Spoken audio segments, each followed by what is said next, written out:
so good to have Zach home. It's good to have him back. He took a little trip down to Lower Alabama, watched the Auburn Tigers at Senior Bowl practice, and now he's back for you and for me and a brand new edition of Village Vice. Yes. What was your main takeaway from Senior Bowl workouts, Zach? What'd you come away thinking more than anything? It could be Auburn related or not Auburn related. Seemed like I liked all of the Auburn guys there for sure. Jalen McLeod playing off-ball linebacker was super interesting. They had him at Mike a good bit, which I thought was fun, little surprising, but he looks fine. He looks fine out there. Jarquez Hunter looked like the best back there. Yep. Okay. So that takes me into, we're just going to jump right into the first item up for bids today on today's show. And that is, of the representatives at the Senior Bowl, which will be the hardest for Auburn to replace in 2025?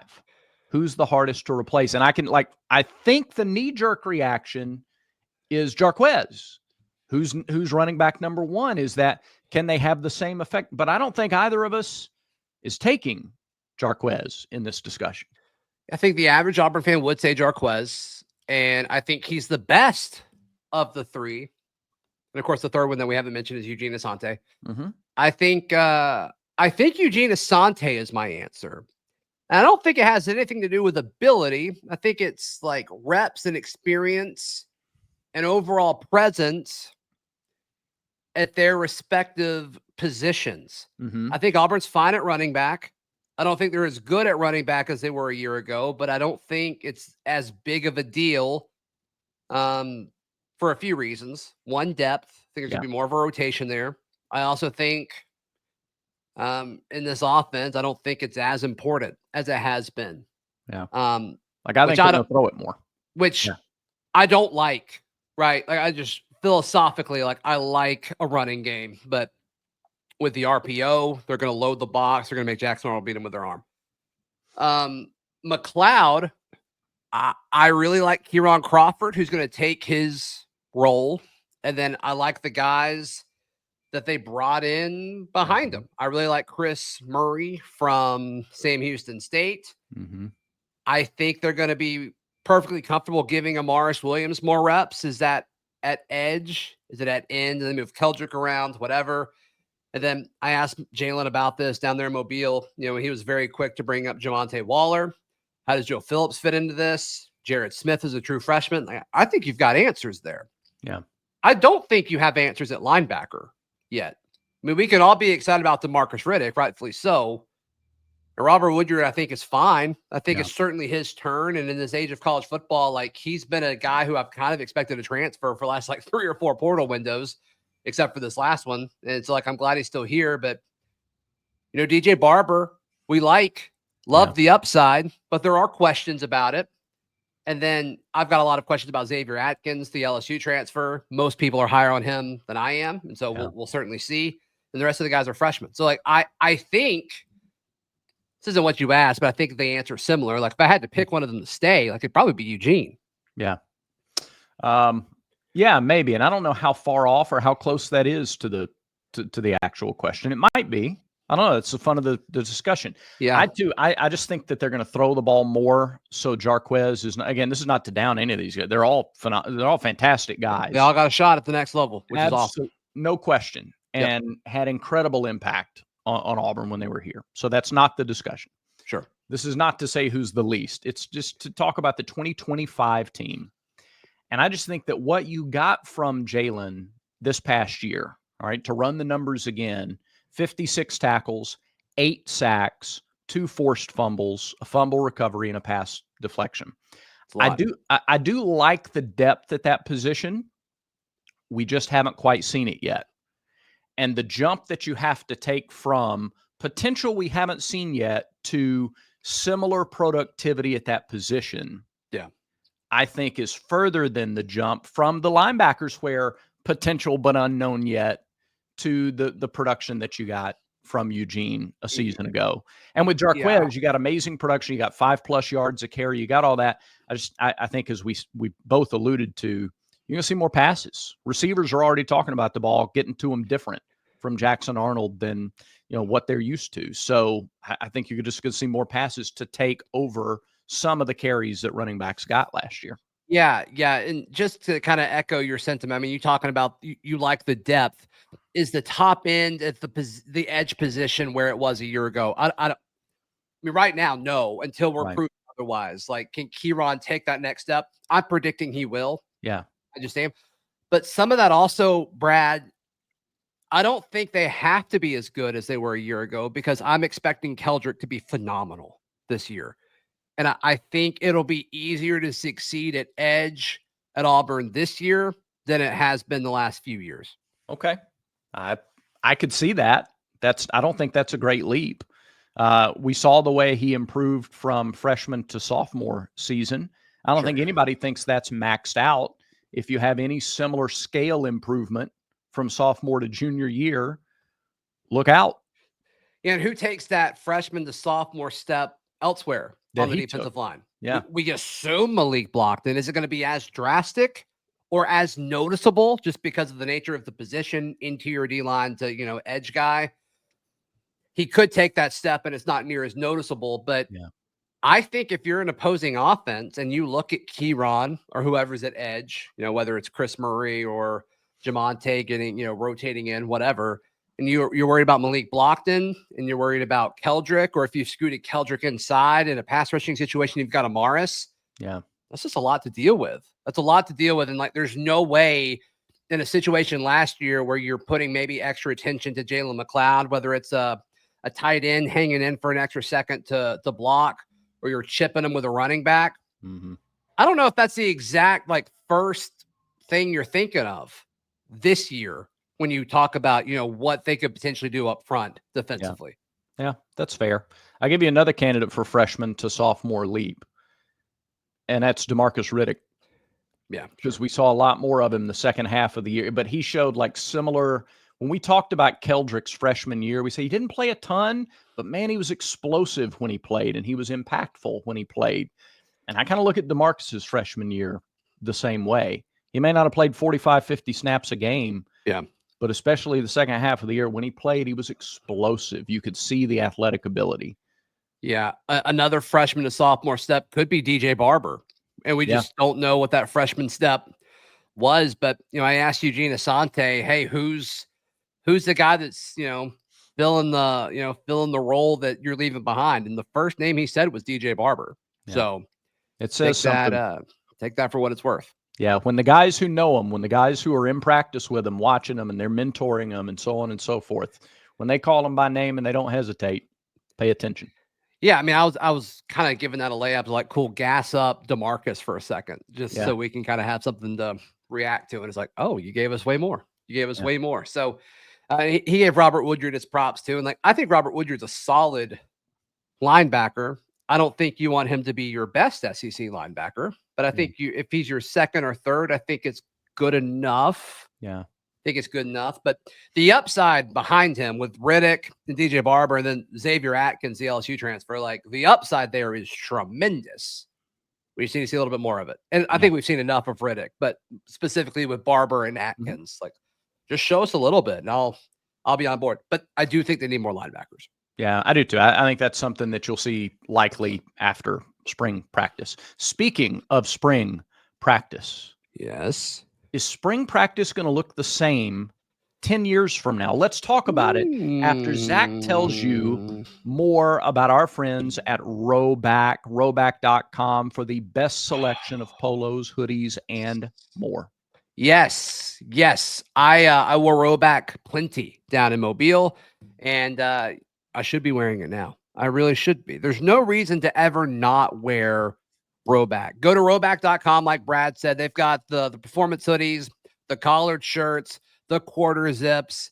They've got pants and shorts and hats, everything you could possibly imagine. It's going to look good. It's going to feel good. You're going to feel confident in what you're wearing, all at rowback.com. And we do not want you to pay full price for it. Use promo code VICE20 for 20% off your order. And once again, all that's at rowback.com. So Hugh Freeze was in Mobile yesterday to watch his guys, and he was asked about the plan for spring. And we could take this a couple of different directions, but I thought it was interesting. First of all, just flat out logistically, they're going to start it later this year, and they're really only going to have about 3 weeks of spring practice. The last few years, we've gotten used to 6 weeks of spring ball, and things are really spread out. And it's not going to be that way. He also mentioned that they're going to take one day and do no pads. One day a week is going to be just a teaching day. He likened it to more of an NFL offseason model. Mm-hmm. And then he mentioned, Zach, that he would like to see spring practice done away with altogether. Now, the head coach has never been shy about telling us what he wishes was the case in college football regarding the schedule. But I thought it was like, it didn't seem to me to be a throwaway type of comment. The landscape is changing around college football tremendously at an accelerated rate. Right. Is it reasonable to think we could not see spring practice in the next 10 years? I mean, it'd be kind of crazy to think about. And he added the caveat, it'd be like OTAs, like no contact stuff in the spring, and then maybe have like a mini camp where you get 10 practices and can have some contact in June. And then, we don't touch them in July, they're with the strength staff in July, and then, fall kind of be normal. I don't know why you couldn't do that. I mean, there's a few logistical questions with that, but if that's what's best for the athlete and that's what the coaches want, which you got to think, if Hugh Freeze is saying that publicly, he's had that discussion with other coaches. I don't think coaches are going to go off on a limb and be on an island when they have that conversation publicly, at least. But I think it's coming from somewhere. Yeah. Although I'll say this, if there's a head coach who might just shoot from the hip like that and just have a casual conversation, he's so comfortable in that setting. I don't think on stuff like that, though. I don't think in that context when he's talking about like policy change. Yeah. I don't know. I don't know if he would do that. Okay. All right. Maybe not. All of those logistical issues, like I think you can deal with them. I mean, kids are here plenty early now. All of them are here in the summertime. I mean, by the summer, you got everybody just about at this point. And think of how it would change the way roster construction works. Like I get football is done this way. We have spring practice, we have summer workouts, we have fall practice. That's the way it's always been. We also used to use telephones that were attached to the wall and go to a different store and rent videos. Things change. So you're going to lose like 5 to 10% of your roster after spring practice.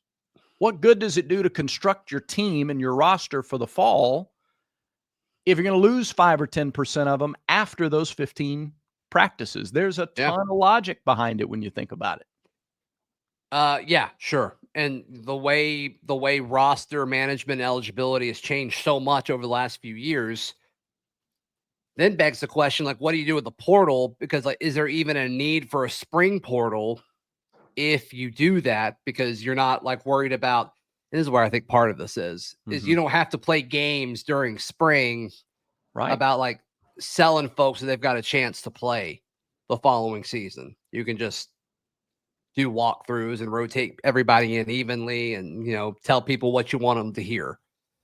I think that's part of this because the portal is wearing these coaches out. Yeah. It's exhausting. I totally get it. I mean, Daryl, when we were down there, asked them the question about like, how do you handle having 3 running backs that are probably all expecting playing time in the spring? Like, how do you divide that up? And he laughed like halfway through. He's like, I don't know. I'm like, oh, you better know you're not going to have 3 backs leaving spring that you feel like can be contributors in the conference. So, yeah, to me, I think a lot of it has to do with the reaction to the portal. He kept kind of like hinting back at non-contact and stuff, and like if safety is part of it, it certainly should be considered. Has Auburn had an issue with guys getting hurt in the spring and I'm just ignorant on it? Like that hasn't really been a huge narrative. No. I'm struggling to think of guys off the top of my head that a significant number. And maybe it's just, like nicks and bruises and that kind of thing. And, they just got done playing the season not too long ago, especially playoff teams and, teams that played, like a New Year's Day Bowl. Is that part of it? Just the natural recovery of it all? I don't know. But I did think it was interesting for sure. Yeah, I mean, you do have to start at the core. What's the goal? Is the goal to relax the schedule for coaches a little bit? And I can understand if it is. Is the goal true, like, holistic health for the players mentally and physically? If we get down to it and that's what it is, well, let's talk a little more about it, because that's worth the conversation. But doing OTAs and then doing essentially your spring camp in the summer from a health standpoint, like, is that different? Yeah. Is that just substantially more healthy, or does it help head coaches manage their roster better? Right. Which is fine if that's the motive. Like, I don't care. Right. I can't imagine how much of a headache all of this is. But also, what do you do in June and July? I mean, that's kind of like the cream of the crop of the time where you're getting all these guys on campus for recruiting. And are you doing both of those things at the same time? Like, does that make your life easier? I don't know. Yeah, I don't know. You got a dead period in there somewhere, but yeah, you're doing a whole lot of it, building for the next class, hosting big groups for Big Cat Weekend and so on and so forth. And we talked about how the NFL, the draft is like, the timing of the draft and free agency are so very different. In essence, what you have right now in college football, you have 2 free agency period. I'm just using the language, just to a comparable language. Yeah. You have 2 free agency periods and 1 draft period. You're drafting high school guys, and then you have free agency. 1 period of free agency and the draft are happening at the exact same time. Right. So you do have to change. If you do away with spring, you got to figure out where everything else falls into place. Yeah, or do you have a loaded December and then you're chilling for, a few months? Is that part of it? Yeah. I don't know. Yeah. I don't know. It's the same amount of workload, just spaced differently. Yeah. Is that beneficial? I don't think it is the same amount of work. I think this would be less. I think this would be less work to do away with spring and move it to OTAs in the summer. Yeah, because I think the amount of work that's killing these head coaches is recruiting and focusing on retention of your own roster. And if you don't have a full spring until after a transfer portal window, you don't have to like play mind games with your practice and your reps and who's getting, more touches and all of that. Yeah. Good point. Good point. So you just shift it around, move it back, and then you get the most out of your spring practice or your summer OTAs. Nobody's getting reps in spring that's going to turn around and leave. Yeah. Right. Okay. It's an interesting discussion. Well, I mean, let's look at the utility aspect of it right now with the running back conversation. Yeah. If you want to keep, this is pure speculation, but if you want to keep Damari and Jeremiah, and I guess to some extent keep Darrell Robinson happy, you have to make them all feel like they're going to be a big part of the offense, which mathematically, I just don't see how that's possible. I don't know how you can include 3 running backs in this system and make them all be happy with it. I just don't see it. I hope I'm wrong. I hope Auburn runs the heck out of the football because I like all 3 of these backs. Sure. I just don't see it. Or I don't think this will happen, but just for a hypothetical, if you're in a situation where you had to play a guy like Malcolm Simmons and Eric Singleton in the same role in the receiving core, I think they're both going to be on the field at the same time. So it's not a perfect example, but you've got a guy who's a riser and you've got a guy who just spent a lot of money to come in. And you're like, okay, well, we're going to like at least like make it look like y'all are both going to play, even though you may not. Maybe like a Horatio Fields and a Perry Thompson. That might be a better scenario because I don't see how they could both have a big role in the offense. Yeah. I think it's going to be one or the other. And to me, it's like, okay, well, what do you do? Yeah. What do you do? Do you give reps to the guy who you presumably paid money to come here? Or do you give it to Perry, who's your riser, and you don't want him to enter the portal? Yeah. But what's better for the actual team? And, that's the conversation that the coaches are probably having at some point. Yeah. The utopian, like the utopian part of me is screaming, no, build your team the way you think you need to build your team to win games. And you let the players make whatever decision they feel is best. And if you're going to recruit at a high level, you're going to lose high-level talent every year. You're going to utilize it, but you're going to lose some. Sure. It's like going to a big buffet and filling the plate full of premium food and not being able to eat it all. Like some, you're just not, there's just too much on your plate. Mm-hmm. It's easy to say that, but then when you actually get them here and they're on camp, like that's not reality in football. You do have to consider what it's going to take to keep guys. Right. So, you want to talk basketball, more basketball tomorrow?